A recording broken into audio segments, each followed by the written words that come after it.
Hello, students, and welcome to Roshi's Education Point. Today, we will be starting with your new images, a comprehensive course in English, Class 1, Chapter 11, and the name of the chapter is Friends in Need. The theme of the chapter is Friends and Pets. Before starting, let us look at the word for today. It is need. Need is a situation where someone requires help. Need एक ऐसी situation को बोला जाता है जहाँ पर किसी को मदद की ज़रूरत होती है. On the other hand, needs these are things we require in order to live the way we want. जब इस नीड में एक एस लग जाता है दैट मीन्स अब ये वो चीज़ें हैं जो हमें रिक्वायर्ड हैं एक अच्छे से ज़िंदा रहने के लिए, जीने के लिए. That is known as needs. So let us start with this chapter. Let us read the story about friendship between four animals. अब ये जो स्टोरी है ये फ्रेंडशिप के ऊपर है. फोर एनिमल्स के बीच में किस तरीके की फ्रेंडशिप है वो इस चैप्टर में बताया गया है. Once upon a time, in a forest, there lived four friends, a mouse, a crow, a deer, and a tortoise. Once upon a time का मतलब एक बार की बात थी. एक फॉरेस्ट के अंदर फोर एनिमल्स रहते थे जिसमें से एक माउस था, एक क्रो थी, एक डियर और एक टॉर्टॉइस था. This is a story of how they helped each other against their biggest enemy man. इस स्टोरी में कैसे इन लोगों ने एक दूसरे की हेल्प करी है इनके सबसे बड़े एनिमी से बचने के लिए. एनिमी का मतलब होता है दुश्मन. सबसे बड़े दुश्मन से बचने के लिए इन्होंने किस तरीके से एक दूसरे की हेल्प करी है वो इस चैप्टर में हमें देखने को मिलेगा. और सबसे बड़ा दुश्मन कौन है? मैन. मैन का मतलब इंसान. One day the mouse, the crow and the deer were sitting under a tree and talking. एक दिन की बात है, एक माउस, एक क्रो और एक डियर एक पेड़ के नीचे बैठे थे और सब मिलके बातें कर रहे थे. Suddenly they heard a strange noise. एकदम से उन्होंने एक अजीब सी आवाज़ सुनी वहाँ पे. It was their friend, the tortoise. वो आवाज़ और किसी की नहीं, उन्हीं के एक फ्रेंड की थी. अब तीन फ्रेंड्स अगर बैठे हैं तो फोर्थ कौन बचा? Tortoise. He was caught in a hunter's net. वो जो टॉर्टॉइस था वो एक हंटर की नेट में पकड़ा गया था, इसलिए वो आवाज़ कर रहा था. Oh, said the deer. What do we do now? Deer ने बोला, अब हम क्या करें? I have a plan, said the mouse.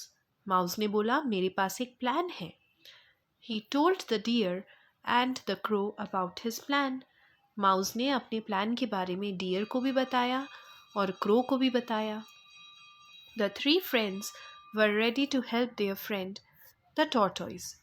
तीनों फ्रेंड्स यानी कि माउस, क्रो और डियर रेडी हो गए अपने प्लान के साथ ताकि अपने फ्रेंड टॉर्टॉइस की हेल्प कर सके.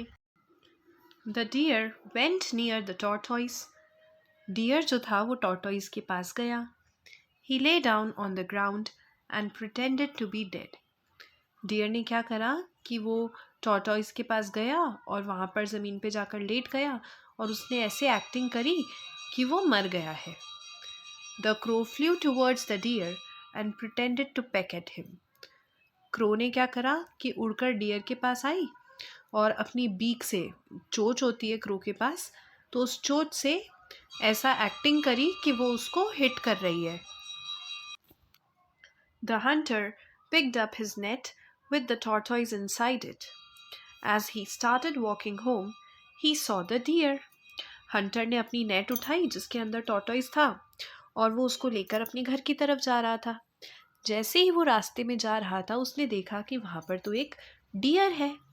This is a dead deer, let me take it home, he thought. उसने सोचा कि ये तो एक मरा हुआ डियर है, मैं इसको भी लेकर अपने घर चला जाता हूँ. उसने सोचा ऐसा. He put down the net and walked towards the deer. उसने अपनी नेट को नीचे रखा और फिर डियर के पास चलकर आया. The crow flew around, round and round over the deer. जब भी कोई डेड बॉडी होती है ना तो ये क्रोज उनके ऊपर उड़ने लग जाते हैं। तो सिमिलरली यहाँ पर डियर की जो डेड बॉडी थी, वो जो एक्टिंग कर रहे थे कि वो मर गया है, क्रो उसके ऊपर घूम रही थी, उड़ रही थी। He flapped his wings and did not let the hunter go near him.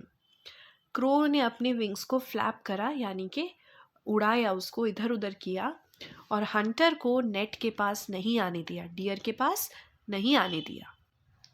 The mouse crawled up to the tortoise and started biting the net with his sharp teeth.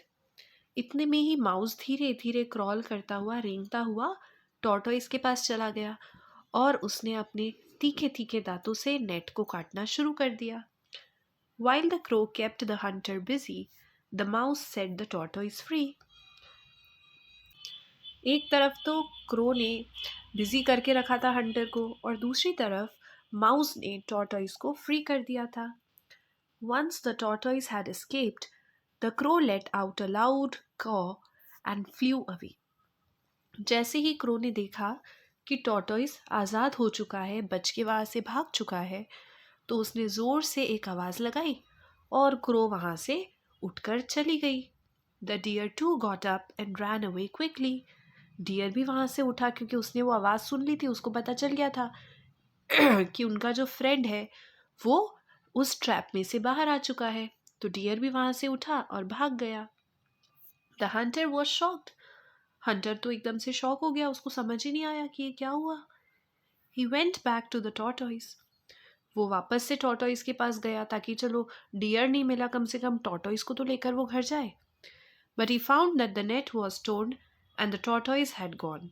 लेकिन जब वो नेट के पास वापस आया तो उसने देखा कि टॉर्टोइस वहाँ पर नहीं था और नेट बिल्कुल फटी हुई थी। Those animals were clever.